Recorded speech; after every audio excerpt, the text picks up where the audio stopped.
Lucia Pavone. Her presentation is entitled The Pleasure Codes, Divine Light and Wisdom of a Sacred Priestess of Auset. Lucia Pavone Sciarpa Paxton, a Sicilian American queer feminist, blends her heritage and identity with her commitment to healing ancestral, sexual, and religious trauma. As a somatic sex educator, sacred Tao pelvic practitioner, and sexological body worker, she supports individuals in overcoming shame and trauma while fostering sensual self-expression, fulfilling relationships, and transformative sex lives. Lucia's pioneering research on extended orgasm and the integration of psilocybin mushrooms into sexual trauma healing reflect her groundbreaking contributions to human sexuality and consciousness. She will earn her master's in women, gender, spirituality, and social justice at the California Institute of Integral Studies in May 2025. Dedicated to planetary healing and collective growth, Lucia's work integrates ancient traditions, the divine feminine, and the pursuit of pleasure as pathways to empowerment and infinite possibilities. She continues to share her insights at professional conferences, emphasizing the importance of sensual and pleasurable communication for personal and social transformation. Lucia, please share with us. Thank you so kindly, Dr. Gibbons. I just want to take a moment before I start to welcome in our ancestors.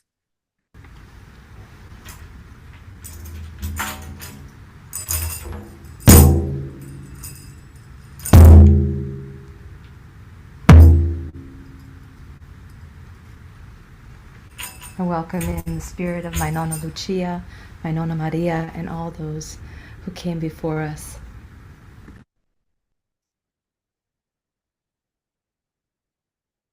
And I welcome you to the Pleasure Codes, Divine Light and Wisdom of a Sacred Priestess of Auset. Before I get started, I want to thank everybody who has been on this journey with me. Many of you are here, and it goes back multi-lifetimes, but I do want to introduce my inner circle, and that's who you see here, starting with my inner child, my best friend of 37 years, Kat, Lady Holly, who has been my business partner, my cosmic sister for many years, all of my sisters, my niece, nephew, my beautiful daughter, Zafira, and of course, my mama, Josephine.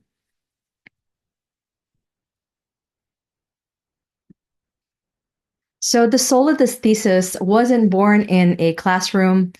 For many of you know me, you will find this familiar. It was born in a bathtub in a 500-year-old stone villa in Palermo, Sicily. For 3 days, I danced beneath frescoed ceilings, dined in sensual ritual, and outlined the pleasure codes. Not just a book, but a transmission. It wasn't research, it was a remembrance, a sacred integration of that retreat that I had just led, Surrender in Central Sicily, and something far, far older that was awakening within my body. 8 months earlier, I was actually in a bathtub, this time in Santa Cruz, California, grieving my unraveling marriage. And in silence, my Nonna Lucia whispered in Sicilian, my native tongue, "E tempo portarle naturale." It's time to take them to your ancestral homeland. That whisper and a dream of the Divine Mother led me to first Sicily and then to Malta and Gozo, to ancient goddess temples, to something I could not name or feel, but I could feel rather. So in Palermo, I went to Palermo's Archaeological Museum, and Enza, the only woman archaeologist who excavated the Temple of Demeter, called me a scholar of psychologia particolare, avoiding the taboo of naming my true path as a sexologist, sacred pleasure, and the priestesshood. And as I stood before those relics, I felt it again. The womb activation, divine remembering. So this just isn't just a thesis. It's an initiation, a reclaiming of womb wisdom, of pleasure as divine knowing, of the body as a temple, of memory as truth.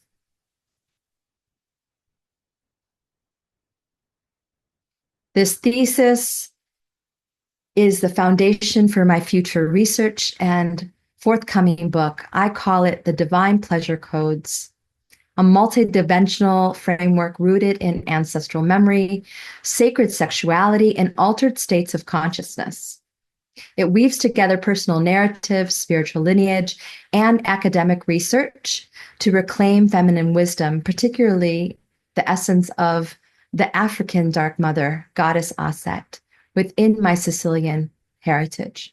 My work bridges sacred scholarship and embodied experience to offer ancient tools for modern liberation, sensual wholeness, and spiritual sovereignty. So that leads me to ask, what are the pleasure codes? Well, in this research, I introduce the pleasure codes, ancient methods for the modern world, a multidimensional framework for healing, remembrance, and spiritual sovereignty. This is rooted in sacred sexuality, a sacred threshold, a sacred sexuality, ancestral wisdom, and somatic embodiment. So one core aspect is the pleasure portal. So a sacred threshold activated through our sensuality. Beyond physical delight, it is energetic, embodied, a gateway to divine remembrance, where our five senses become instruments of awakening. So while sexuality often relates to identity or activity, sensuality becomes the bridge, depending on our nervous system's capacity for pleasure and spiritual connection. So through somatic practices, working with the earth, invoking Goddess Auset, the original African Dark Mother, we reconnect with ancient womb wisdom and cyclical feminine power. And this reclamation of the erotic as sacred becomes a liberatory path from trauma to wholeness, from disconnection to embodied divinity. So another key pathway in the pleasure codes lies in entheogenic experiences, especially with psilocybin mushrooms, an ancient spiritual technology that opens us to altered states of consciousness. So this deepens our somatic awareness and connects us to ancestral and divine lineages. Despite academic discomfort with psychedelics and spirituality, I align with feminist scholars like Gloria Anzaldúa and Michelle Corbin, who affirm mystical experiences as legitimate knowledge. The pleasure codes invite us into a sensual spiritual reclamation where eroticism, mysticism, and ancestry converge as a valid embodied wisdom. So this paper is organized in 4 primary sections, which I call portals. So these portals open a gateway into the multidimensional work of the pleasure codes. These portals contain chapters that can be expanded upon in the future book. So the 4 portals are pleasure as a portal, a framework of divine knowing, embodied somatic practice, sensual wholeness. Portal 3 is ancient entheogenic wisdom, psychedelics, and spirituality. And Portal 4, the priestess lineage, Auset as the original African Dark Mother. So each portal offers a distinct pathway into the integrated realms of sensuality, ancestry, spirituality, and embodied liberation. What is womb wisdom? So womb wisdom is a huge part of this thesis. It is the natural ancestral knowing that lives in our bodies, especially in the womb space. And we all have womb space. So think of it as a deep inner voice, body knowing, passed on through generations. Now, why it matters? Well, body memory. The womb remembers. It holds our family stories, survival strategies, and cultural traditions as a kind of a living history. Epigenetic roots. So since, science actually shows that our bodies carry more than just our genes. So past experiences like stress and joy can really tweak our genes, how our genes work without changing the DNA itself. So that is what really epigenetic means. Beyond the mind, so traditional knowledge that focuses only on the mind, um, is limiting. So womb wisdom brings back the importance of ancient remembrance, cultural stories, and personal experience. And core of the pleasure codes, this research uses womb wisdom to help us reclaim our natural ability for pleasure, sensuality, and self-sovereignty. So in short, womb wisdom blends science and ancestral intuition to help us heal, remember, and fully embody our potency. So let's explore Portal 1. Okay, so what if pleasure was the portal to self-love, healing, womb wisdom, and divine feminine alchemy? What if pleasure wasn't just something we experience, but rather a sacred threshold through which one enters and expands states of divine awareness, embodiment, and remembrance? So Portal 1 invites us to reimagine pleasure not only as indulgent or selfish, but as a radical pathway to embodiment, divine connection, and ancestral remembrance. Pleasure lives in the body. It's how we feel joy, intimacy, and belonging. It's all through our senses. So it's touch, taste, sound, scent, movement, and electric pulse of aliveness.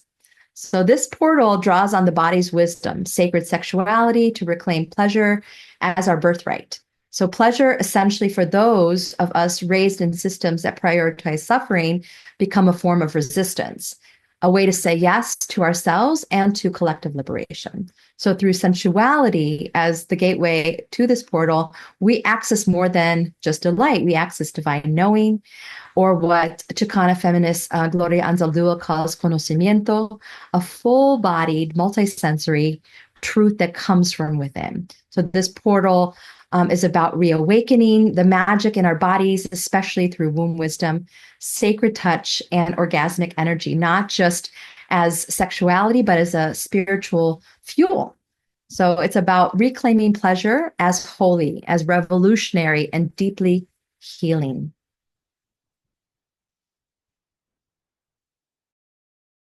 We are entire systems wired for pleasure, and we can learn to say yes from the inside out. And this is Adrienne Marie Brown.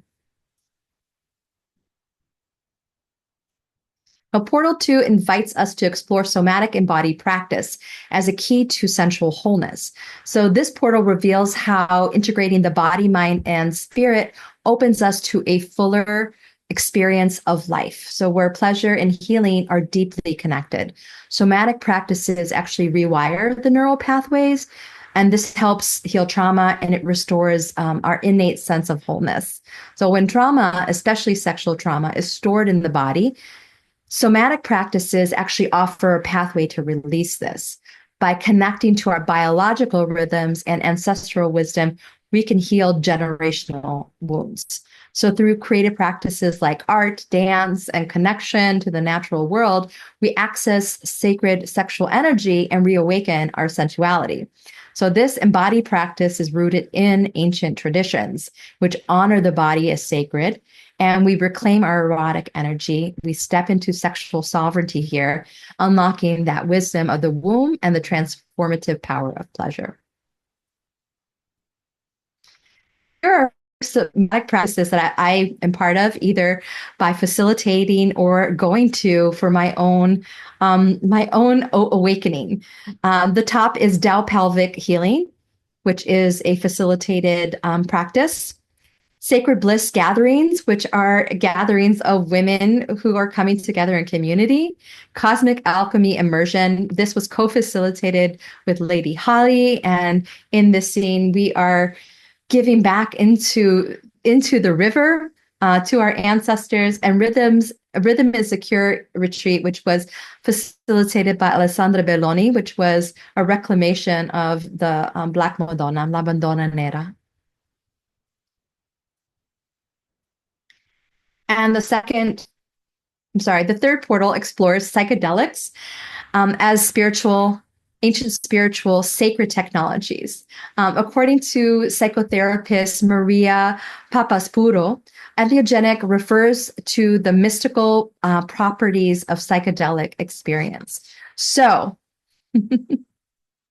drawing on 3 decades of work since 1992, I bridged psilocybin journeys with somatic practices to invite women into sacred embodiment and ancestral reconnection. So my own last journey of 15 grams of psilocybin was an incredible voyage, but it wasn't mere hallucinatory escapism. It actually plunged me into the original mother womb, the original matrix, unveiling my life's purpose once again, which was about reawakening Goddess Auset's pleasure codes, which were held in my DNA, and revealing how altered states deepen somatic awareness. Yet academia, in academia, these insights face a lot of stigma, restrictive laws, and a lingering divide between science and spirituality really make it difficult to talk about these things. So Portal 3 challenges barriers, arguing that mystical, embodied, and ancestral wisdom are revealed through psychedelics and must be recognized as valid knowledge.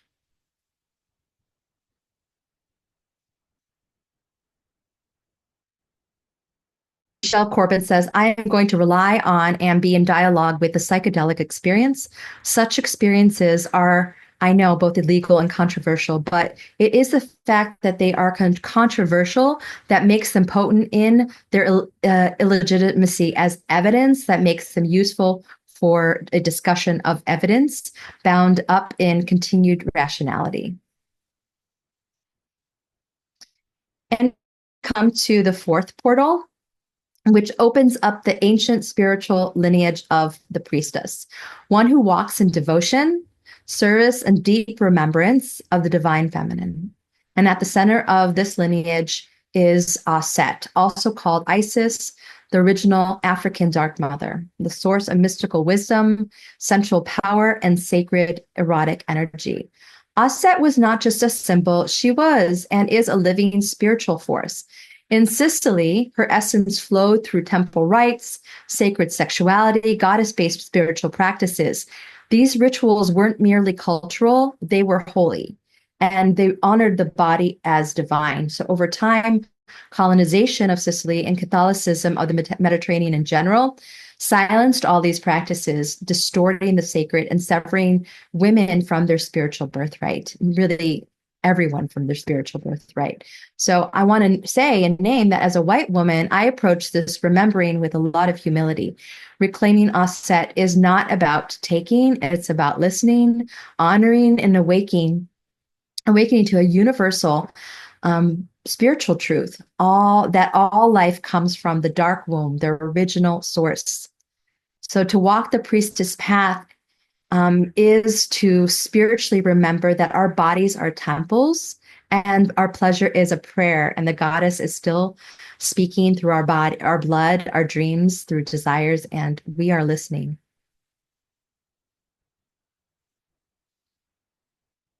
So the African gods and goddesses heeding these divine pantheons were the major water deities who were known by many names in the theology of Mamiwata tradition. They are descended from the original logos, which is known in Kemet or Egypt as Isis or Auset. Isis is a divine concept which embodies the logos as divine wisdom. And this is Mama Zogby from her book, The Prophetess of Mamiwata, The Theft of African Prophecy by the Catholic Church. And one of the reasons I was drawn so deeply to this work was because of Lucia Birnbaum. So she says the study of Nubian archaeology and history has established the centrality of the Dark Mother Isis, who is considered to have exemplified African matrilineal traditions. And this comes from Black Madonna's Feminine Religion and Politics in Italy. And finally, I want to share that this journey through the pleasure codes is not a conclusion. It is a consecration. What I've written here is not only scholarship, it's ritual. It's the sound of my womb speaking and remembering through altered states, ancestral reverence, sacred sexuality, and somatic truth. I cross thresholds. I've opened ancient doors. And the African dark mother lives in me now. The priestess moves through me. The codes once hidden now pulse in my breath, my bones, my blood. I offer deep gratitude to the goddess Auset, the original African dark mother, whose presence has illuminated every silence and every sentence. I give thanks. I give thanks to the lands of Sicily, Africa, and the Mediterranean, to all my ancestors, and to all who walk the path of remembering. It's not the end. This is a living code, a spark towards future doctoral work, collective healing, and feminine sovereignty. To those who feel this transmission, I say, may you remember you're sacred. Your body is sacred. May you reclaim your pleasure as truth. May you rise. And now the temple stands open. The offering has been made, and the light of Auset shines on. Dua, dua, give thanks. And to end, I want to just share this path has been long. My first journey to Sicily in 1992, in my mom's hometown of Albuera, standing at the top of her town, all the way through California, and finally back to Kemet in 2022 at the Temple of Philae, Goddess Auset's temple, and it continues. Give thanks. We now have 5 minutes for Q&A. You can please raise your hand in Zoom down on the bottom bar where there's emoticons. You can find one that says raise hand, or you can type in the chat. And again, I'm sorry it's so short, but let's see if we can get to as many people as possible within 5 minutes. Go ahead, Lucia. Sure, I see Cherish. Or wait, I see Teresa first and then Cherish. So Teresa, could you, let's see, you might have to mute. Yes. So beautiful, beautiful presentation. I have one question. You talked about the memory of the womb. Yes. Is that memory gone if it has been removed by like such as a hysterectomy or I was just thinking about that when you were speaking because so many Black women have lost their wombs through hysterectomy. So And I really appreciate that question, Teresa. It's so good to see you here.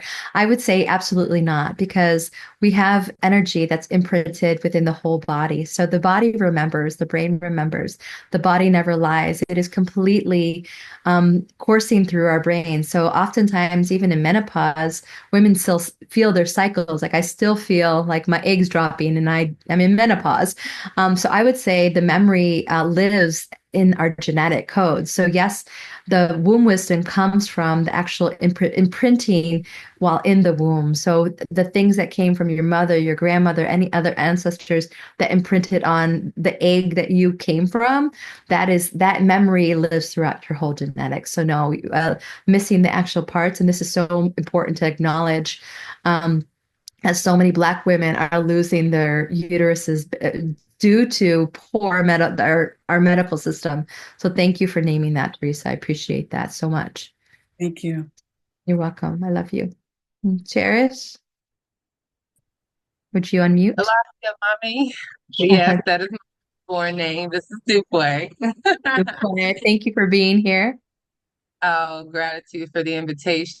I just would like to ask, as a Oyimbo woman, a Caucasian woman, where did this arising inspiration come from to want to dabble into this type of reality, this truth, and of our ancestry?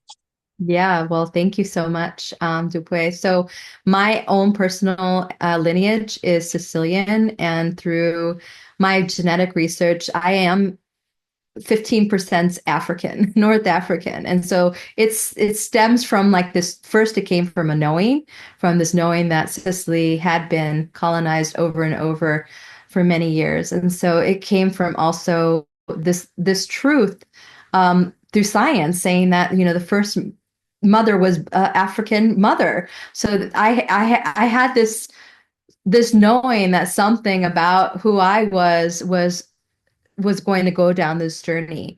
And so every time I came back into going to Sicily or traveling to Egypt or Morocco or Tunisia or the places where I'd go, I'd have that sensation, that awakening. But really, it came from first my inner wisdom. So starting from there, and I would say the other place is probably my best friend of since I was 13, Kat. She exemplifies the African dark mother to me, and she has been the most gracious woman I've ever met. I'm going to cry because I love her so much. Who has stood by me through having to unravel a lot of systemic oppression that also comes into my line. So it's been a progression. It's been a progression, but truthfully, always knowing, always knowing. So, Grace, does that answer your question, Dupe? Dupe? Yes, Ashe, give thanks. Thank you very Ashe, much. give thanks. And Grace Eileen will be our last question for now. If you had a question for Lucia and didn't get to ask it, please type in the chat. She can see it there. She can respond there. Please still share your questions. Go ahead. First, I would just like to say, thank you. This has been such an amazing presentation, and I love how you have also been breaking academic barriers by bringing in the use of psilocybin. And I was wondering if you could speak to how you have approached that, and if you would have any insight or recommendations for other scholars who would try to bring in spiritual instances that have happened under the use of psilocybin. Oh, Grace Eileen, thank you so much for that question. How I've approached it is by naming it and bringing it in. I am definitely a rule breaker, but I have done my best to follow, the guidelines of our university because, we still consider, unfortunately, these beautiful gifts from the cosmic womb, illegal. And so I think one of the things that I have done is to approach it is by educating. So I talk a lot about all I do, and I'm also on the board of directors here in Detroit and the Detroit Psychedelic Society. So I speak around the world, around the country, really around psilocybin. So as I start to actually speak about it in scholarly ways at conferences, I feel like it starts to give it more credibility, and not just in societies like MAPS, which is like a multidisciplinary area which talks about the legalities, but I'm talking about our true indigenous ways and uses of how we use psychedelics, especially psilocybin mushrooms, which is the only psychedelic that you can just pick and just freely that costs you nothing. So I think it's coming up more and more. I also partner with a lot of people who do research. So I feel like researching in different ways is going to be essential. And I think that CIS could really set themselves apart if they start to acknowledge these indigenous practices.